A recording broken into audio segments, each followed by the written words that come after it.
This channel does not promote any violent, harmful, or illegal activities. All content provided by this channel is meant for an education purpose only.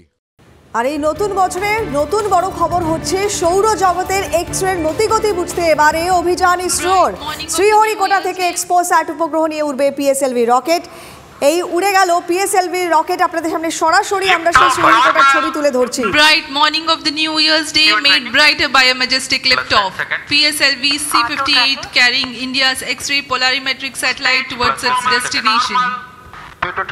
जी हाँ, इस वर्ष का प्रथम प्रमोचन श्रीहरिकोटा के प्रथम प्रमोचन मंच से PSLV C-58 का हमने सफलतापूर्ण उत्थापन देखा और यह अपनी उद्दिष्ट कक्षा की ओर निरंतर बढ़ता हुआ प्रथम चरण का निष्पादन पूरी तरह सामान्य। Nominal thrusting by PS1 stage. Nominal burn time for the strap-ons is 70 seconds and the core motor for 109 seconds. इस समय यान अपने अधिकतम गतिक दाब से गुजरता हुआ प्रथम चरण का कुल प्रज्वलन काल 110 सेकंड का होगा। तत्पश्चात इसे यान से पृथक कर दिया जाएगा।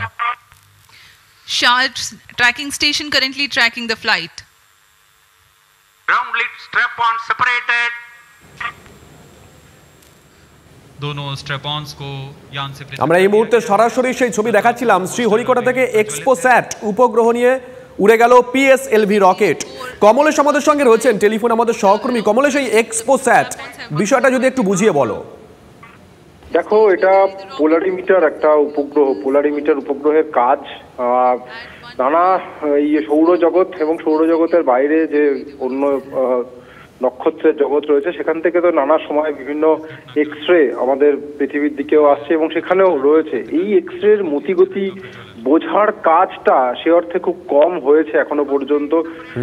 নাসাই প্রথম একটা পোলারিমিটার উপগ্রহ পাঠিয়েছিল, সেটা 2 বছর আগে। সেটা প্রথম, মানে বিশ্বে প্রথম কেউ এই এক্স-রে মতিগতি বোঝার জন্য একটা উপগ্রহ পাঠিয়েছিল, যন্ত্র পাঠিয়েছিল, যে যন্ত্রটা কাজ করছে এখন।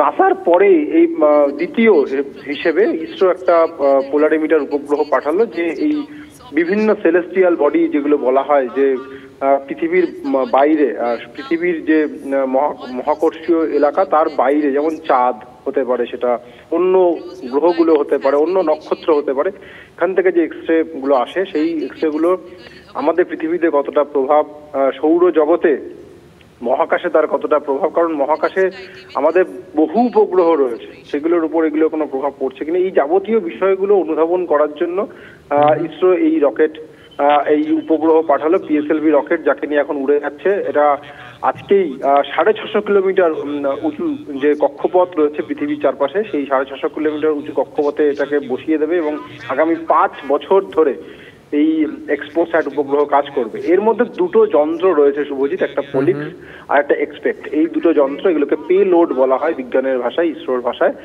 এই যন্ত্রগুলোর মূল কাজ, এবং এই যন্ত্র তৈরি হয়েছে আমাদের দেশেই, ব্যাঙ্গালোরের ইনস্টিটিউট তৈরি করেছে এবং তার নেতৃত্বে বাঙালি বিজ্ঞানী বিশ্বজিৎ পাল। মানে আজকে বছরের প্রথম দিনে ইসরোর যে জয়যাত্রা আমরা দেখছি, তাতে একজন বাঙালি বিজ্ঞানীর নেতৃত্বে তৈরি একটা যন্ত্র, ওই পিএসএলভি রকেট যে উপগ্রহ নিয়ে যাচ্ছে তার মধ্যে যে যন্ত্র, সেটা একজন বাঙালি বিজ্ঞানী বিশ্বজিৎ পালের তৈরি। এটা আমাদের অবশ্যই ইসরোর যে কোনো সাফল্য আমাদের গর্বের জায়গা। একসঙ্গে একজন বাঙালি গর্বের দিন তো বটেই, এবং বছরের প্রথম দিন এরকম একটা ভালো খবর, এবং ইসরো যাতে এই মিশনে পুরোপুরি সফল হন সেদিকেই হয়তো সবাই আমরা মুখিয়ে আছি, এর আগের এক্সপেডিশনগুলোর মতোই। সঙ্গে থাকো একটু, আমাদের সঙ্গে এই মুহূর্তে টেলিফোনে রয়েছেন বিশিষ্ট বিজ্ঞানী সন্দীপ পাল রয়েছেন আমাদের সঙ্গে, সন্দীপ চক্রবর্তী আমাদের সঙ্গে রয়েছেন। সন্দীপ বাবু, যে এই যে পোলারিমিটার উপগ্রহ যেটা দ্বিতীয় হয়ে ইসরো পাঠালো, এর আগে আমরা নাসাকে পাঠাতে দেখেছিলাম, এই পোলারিমিটার মূলত কি কি কাজ করবে এবং এটা নাসার ক্ষেত্রে কত বড় সাফল্য এই যে পাঠাতে পারলো মহাকাশে ইসরো নাসার পরে, যদি একটু বুঝিয়ে বলেন। দেখুন, ব্ল্যাক হোলের আবিষ্কারের জন্য প্রচুর স্যাটেলাইট এ পর্যন্ত আকাশে গেছে, নাসা প্রায় গত 30 বছর ধরেই পাঠিয়ে যাচ্ছে।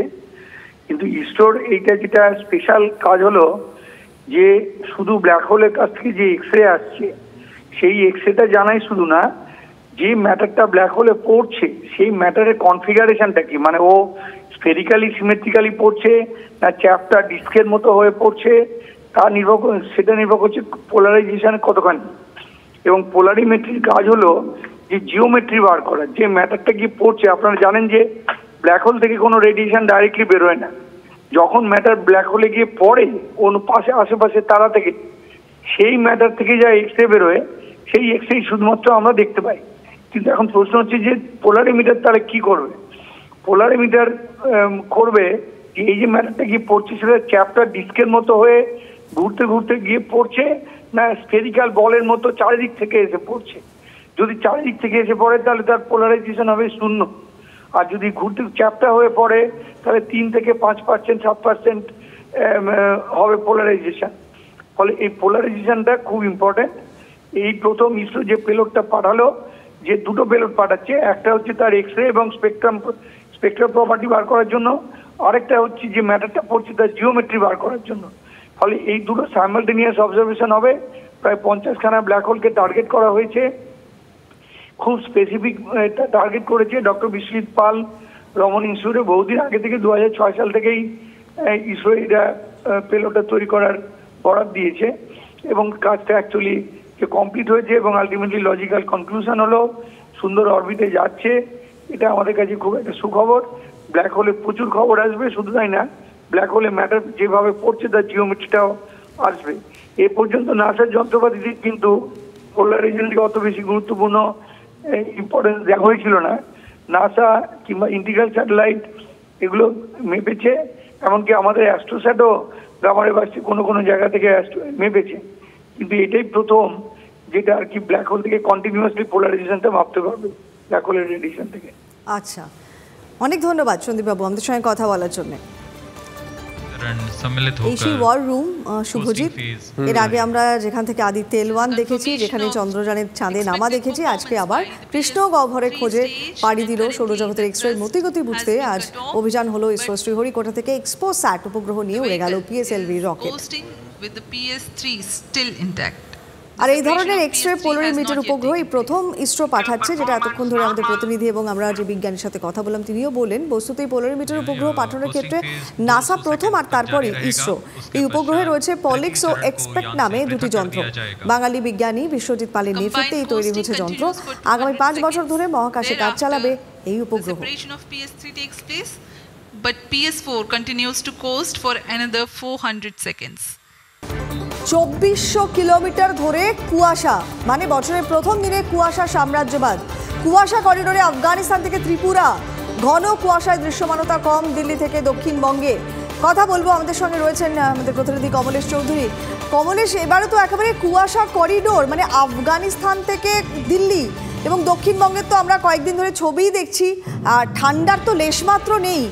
কি বলছে কি আবহাওয়া দপ্তর? এরকম ডিসেম্বর বা এরকম জানুয়ারি শুরু সত্যিই দেখা যায় না।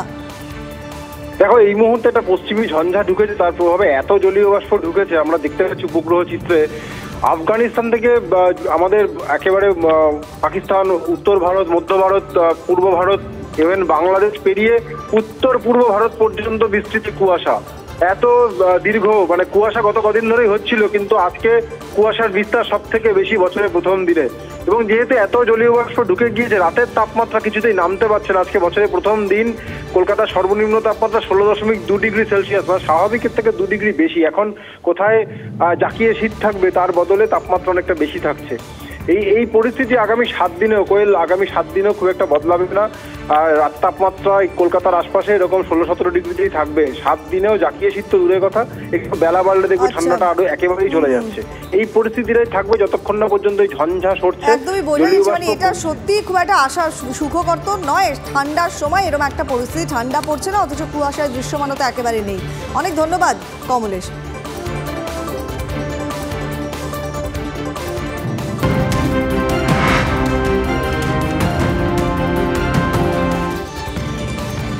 তৃণমূলের প্রতিষ্ঠা দিবস আজকে, আর সেই দিনই হলদিয়ায় পুরল শাসক শিবিরের পার্টি অফিস। বিজেপির বিরুদ্ধে অভিযোগের তীর। হলদিয়া পুরসভার 23 নম্বর রঘুনাথ চক বুথের তৃণমূল কার্যালয়ে আগুন, এলাকাতে উত্তেজনা। ঘটনাস্থলে যান জেলা যুব তৃণমূল সভাপতি সহ কর্মীরাও।